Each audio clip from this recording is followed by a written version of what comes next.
Sylvain Durand, bonjour. Vous étiez tout à l'heure sur le stand du livre sur la place. C'est votre première à ce salon littéraire? C'est la première fois que je suis au livre sur la place à Nancy. Ouais. J'ai été invité par l'association APAC. Donc j'en profite de la vidéo pour les remercier, c'était sympa. Quels ouvrages vous avez présentés? Alors j'ai présenté mon premier livre, Le sang du père, et aussi deux livres que j'ai écrits sous pseudo. Et le pseudo s'appelle Georges Braun. Donc j'ai présenté ces trois livres. Et votre livre, Le sang du père, pour ceux qui ne connaîtraient pas, vous pourrez rappeler de quoi il traitait? Ah bien sûr, donc le livre Le sang du père, je l'ai écrit en 2012. Donc là-bas, c'est un travail de mémoire que j'avais fait dans une école de cinéma, à l'école de cinéma de Nancy, où j'étudiais la figure paternelle dans les films de Jacques Audiard. Donc ensuite, j'ai retravaillé le mémoire et j'en ai fait un livre qui a pour objet, qui essaie d'expliquer en quoi la mort de la figure paternelle est primordiale dans notre société. Et les films de Jacques Audiard servent d'illustration à cette explication, à cette analyse. Et en parlant de Jacques Audiard, il a sorti un film récemment qui s'appelle Dipan, si je ne m'abuse. Vous l'avez vu? Je l'ai été le voir. Qu'est-ce que vous avez pensé alors? J'ai été très déçu par le film, pas me cacher. Alors j'ai été à la fois agréablement surpris quand Jacques Audiard a parlé quand il a eu sa Palme d'Or. Bon, il a eu la Palme d'Or parce que le film parle des réfugiés, c'est clair et net. Et bon bref, j'ai quand même regardé. Et il a eu cette phrase qui m'a bien plu parce que ça corrobore ce que j'écris dans mon livre. Il a dit, je dédie ce film, enfin cette palme à mon père, donc Michel Audiard, cet enfant que j'ai eu trop tôt. Donc je trouvais que c'était une bonne résonance par rapport à mon bouquin. Et donc je suis allé voir le film et je me suis ennuyé. Franchement, les acteurs sont bons, ils filment toujours de la même manière, la forme est quand même toujours là, mais l'intrigue, si vous voulez, il y a plusieurs intrigues qui pourraient être assez géniales à traiter. Par exemple, à un moment donné, on voit le Syrien qui... non, ils ne sont pas Syriens, ils viennent du Sri Lanka, je sais pas, bref, on s'en fout. Qui retrouve un ancien colonel à lui, parce qu'il était militaire avant, et qui lui dit mais on va refaire la guerre, quoi. La guerre n'est pas terminée, on va quand même y aller. Alors moi je m'attendais à un truc un peu voilà, à la Jacques Audiard, un peu violent, un peu punchy, un peu drôle aussi des fois. Et non, en fait il n'y a rien. Il y a plein d'intrigues, de sous-intrigues qui auraient pu être sympas à traiter et qui ne sont pas traitées du tout. Et c'est très bizarre aussi, quelque chose qui m'a un peu déçu et qui m'a pas mal surpris, c'est le refus de filmer la violence. Il y a des scènes violentes à la fin du film, on est toujours en gros plan sur le visage de l'acteur principal, on ne voit aucune scène de violence. Et je me suis ennuyé pendant, le film doit faire 2 heures, mettons, je me suis ennuyé pendant 1h45, et la fin du film, un peu d'action, mais c'est pas non plus exceptionnel. Et ça reprend pas du tout la thématique de la mort de la figure paternelle? Alors si, ça reprend par contre cette thématique-là, traitée d'une autre manière, donc ça m'a intéressé. C'est en fait il y a 3 réfugiés, un homme, une femme et un enfant, une petite fille, qui vont faire croire qu'ils sont de la même famille pour rentrer en France. Et donc au début, ils se connaissent pas, ils apprennent à se connaître, etc. Et en fait, l'homme va être obligé de jouer le rôle de père de famille qu'il n'avait pas envie de jouer. Parce qu'il fuyait son pays, qui était en guerre, sa femme est morte, toute sa famille est morte, mais le destin va l'obliger à quand même jouer le rôle de père protecteur. D'ailleurs, à la fin du film, ceux qui n'ont pas vu, n'écoutez pas, à la fin du film, ils ont un enfant ensemble. Alors ils quittent la France, ça c'est très intéressant, ils quittent la France et la guerre civile française, et ils vont en Angleterre, où c'est vachement plus communautarisé, et donc ils sont peinards, et ils ont un enfant tous les deux. Donc ils ont vraiment recréé une famille. Mais le thème est sous-jacent.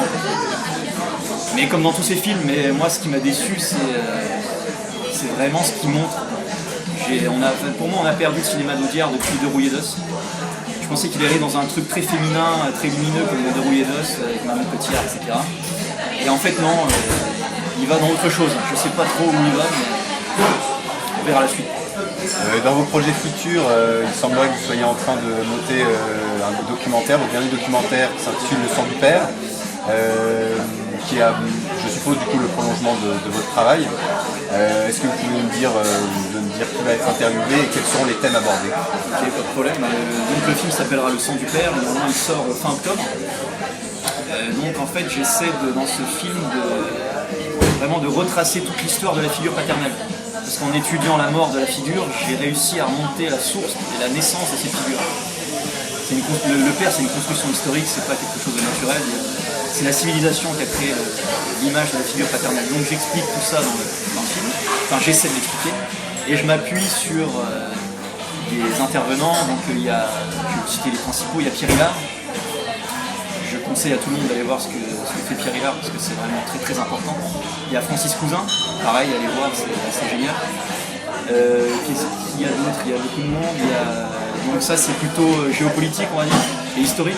Il y a aussi une partie santé, parce que j'explique en quoi la malbouffe, les pesticides et compagnie féminisent l'homme et du coup ne permettent pas l'avènement du père nouveau. Donc là j'ai Claire Sévrac et Gilles Dartigues.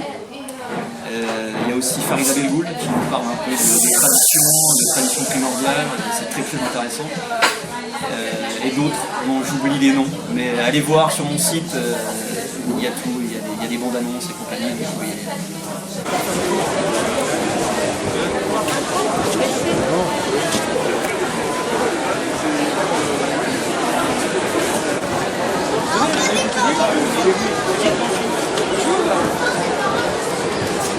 Pierre Jovanovic, bonjour. Bonjour. On est en direct du Livre sur la Place à Nancy. Tout d'abord, On est vraiment en direct là, on est en plein dedans. Alors là, on ne peut pas Pause mieux. cigarette, hein, pardonnez-moi. D'ailleurs, est-ce que vous pouvez nous dire un peu comment se passe le contact avec le public? Est-ce que vous avez des bons C'est retours fantastique. Vous savez, moi j'ai lancé mon premier livre, hein, c'est Enquête sur l'existence des anges gardiens. Et le livre est sorti début septembre et une semaine plus tard j'étais ici, tout jeune auteur. Ah oui, c'est pas votre J'avais première ici. voilà, j'avais 30, je sais plus quel âge, 34 ans ou 33 ans. Et donc pour moi c'est historique. D'accord. C'est mon salon du cœur, on va dire. D'ailleurs, c'est le plus beau salon de littéraire de France. De loin. On va faire une petite question d'actualité maintenant. Les Chinois ont annoncé qu'ils viennent de se débarrasser de 94 milliards de bons du trésor américain. Qu'en pensez-vous? Bah écoutez, c'est encore trop peu. Ils devraient se débarrasser de plusieurs trilliards, hein, parce qu'ils ont quand même un paquet. Depuis maintenant 30 ans qu'ils achètent les bons du trésor américain. Alors depuis 30 ans, certains sont arrivés à échéance, mais depuis ceux qu'ils ont achetés il y a à peu près 10 ans, 12 ans, ne sont pas encore arrivés à échéance. Et là, du fait qu'ils aient été refusés, entre autres, à la parité au sein du FMI, hein, dans le panier des monnaies, ils ont décidé de se venger et donc ils se débarrassent de leurs bons du trésor, ce qui embête beaucoup les Américains parce que ça annule leur planche à billets numéro 3, le QE numéro 3. Et de tout ce que les Chinois ont bazardé là, ça peut annuler jusqu'à 50 ou voire 60% en fait c'est la planche à billets à l'envers. Ils se reprennent la planche à billets dans la figure. D'où le danger des planches à billets, qui se terminent toujours mal. Mais à qui ils les revendent en fait ces bons du trésor? Vous pouvez très bien avoir des bons du trésor qui sont sur d'abord vous avez ce qu'on appelle le marché primaire, et ensuite vous avez ce qu'on appelle le marché secondaire. Et sur le marché secondaire, les mecs ils sont quand même pas trop cinglés. Tout le monde sait que de toute façon les Américains ne pourront jamais rembourser la totalité de leurs dettes. Ça c'est une première chose. Preuve en est, c'est que la semaine prochaine, je crois, aujourd'hui on est le 12, ou dans 10 jours, 15 jours je crois, les Américains vont être obligés de revoter une loi pour abaisser encore plus, pour monter encore plus le seuil de leur dette. En fait, ce qui correspond, si vous voulez, à creuser leur tombe encore plus profond. Bientôt, ils vont arriver en Chine. Ils vont traverser la Terre. non, mais je déconne pas, c'est une image vraie. Je veux dire, si vous regardez tous les centaines de trilliards qu'ils ont émis depuis 40 ans, mais c'est du délire. Et toute cette dette va leur exploser la figure et au monde entier d'ailleurs. Il y a quelques années, encore récemment... Pardonnez-moi, j'ajoute juste une chose. L'explosion phénoménale qui a eu lieu le 24 août, que personne n'a vraiment vu parce que tout le monde était encore en vacances, est un annonciateur, si vous voulez, de cette tension financière qui règne en ce moment. Aucune banque ne fait confiance à une autre banque aujourd'hui. On est revenu exactement comme en 2008. C'était en 2008 on a eu moins 777, là on a eu moins 888, c'est assez marrant. Et en fait c'est monté jusqu'à moins 1000. Voilà. Et c'est à coup de planche à billets qu'ils ont tout remonté au cric. Il y a quelques années, vous invitiez tous vos lecteurs et auditeurs à acheter de l'or. Depuis, l'or a beaucoup baissé. Est-ce que vous maintenez toujours votre position? Évidemment que je maintiens une société, je le montre dans le livre 666, toute la politique extérieure des Américains consiste à voler l'or de la France, du Portugal, de l'Italie. C'est pour ça qu'ils ont endetté les pigs. Les pigs. Si vous prenez les pigs et les stocks d'or des pigs, on est quasiment à jeu égal avec les Américains. Donc ils ont fait ça avec la Grèce, ils ont ajouté une ligne, s'ils ne remboursent pas leur dette, ils leur prennent tout leur or. Bon, les Grecs n'ont pas beaucoup, ils ont 123 tonnes, ou 10 tonnes, je ne sais plus, enfin il lui reste une peau de chagrin, on va dire ça comme ça. Le but c'est d'endetter tous les pays de manière à ce que quand ils ne peuvent pas rembourser, ils prennent leur or. Voilà la réalité. Et ce système va s'effondrer. Ce qui s'est passé le 24 août est une nouvelle preuve que tout ce que j'ai dit jusqu'à présent était réel et en plus en avance. Et donc, à un moment donné, tous les distributeurs s'arrêteront. Parce que le poids de la dette, les États-Unis vont s'effondrer sur le poids de la dette. D'où ce nouveau vote pour creuser leur tombeau encore plus profond. En plus, c'est Goldman Sachs qui l'a demandé la semaine dernière. Vous ne pouvez pas vivre sur une planche à billets qui ne repose sur rien, même pas sur, je sais pas moi, sur des pierres simplement, des pierres, du sable, des cigarettes, des collants, des bas, des médicaments, de la nourriture. Ça repose sur rien, c'est de la création comme ça. Tiens, j'ai besoin de 20 milliards pour pour faire remonter Apple au cric, voilà. Et Apple a été sauvé. C'est tous les cadres d'Apple qui ont été sauvés. En revanche, tous les autres sont jetés à la rue. Parce que planche à billets égale chômage. Regardez autour de vous. Ici, on est à Nancy, vous avez toutes les rues avoisinantes de la place Stanislas qui ont toujours été historiquement les rues les plus luxueuses. C'est là où vous avez Hermès, machin, etc. Il n'y a plus rien. Et vous avez même dans la petite rue, là, vous avez 3-4 boutiques à louer qui sont vides. Et la même chose autour de Stanislas, vous avez plein de boutiques vides. C'est du jamais vu. Moi, ça fait 25 ans que je viens à Nancy, c'est du jamais vu. Et c'est dans toutes les villes de France comme ça. Et vous pensez pas qu'ils pourront s'en sortir avec la dématérialisation de la monnaie? Non, justement, c'est pour ça qu'ils veulent supprimer le liquide.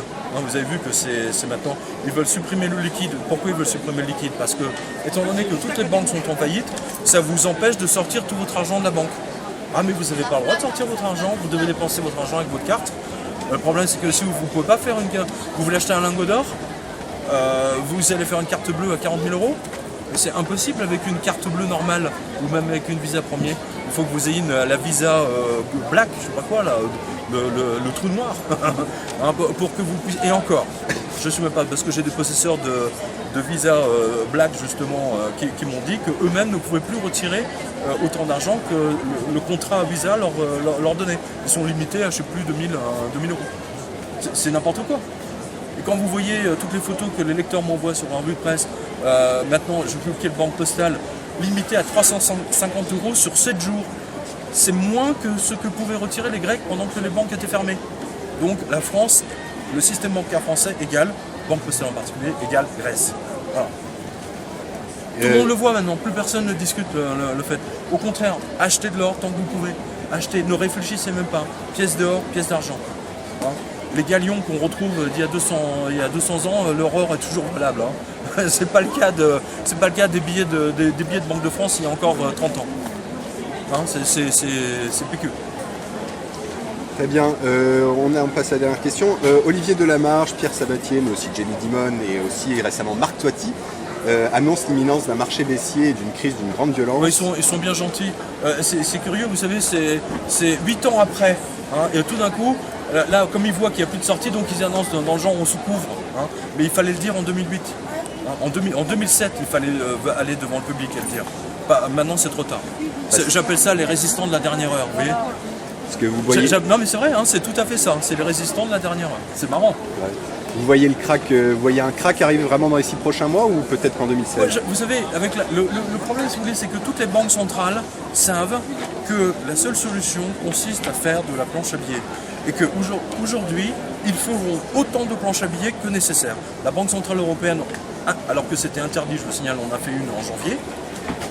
C'est unique dans l'histoire de la BCE quand même, je vous le rappelle. Ça veut dire quoi? Ça veut dire que le système est mort. Si la BCE en est amenée à créer du PQ, c'est la dernière solution. Vous voyez, c'est la dernière solution. Donc la BCE va être obligée de remettre elle aussi de la planche à billets. Et tout va être, on va monter à un moment donné. À un moment donné, il y aura un crack. Vous savez, exactement comme en Yougoslavie ou sous Weimar.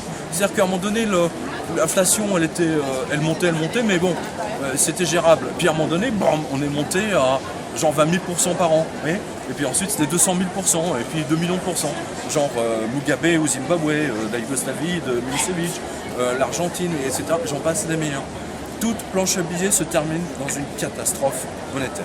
C'était le sujet de mon, vous le savez bien, de mon livre. Donc moi je dis à tous vos spectateurs, acheter de l'or et de l'argent, les pièces d'or, ne réfléchissez même pas à vous en acheter.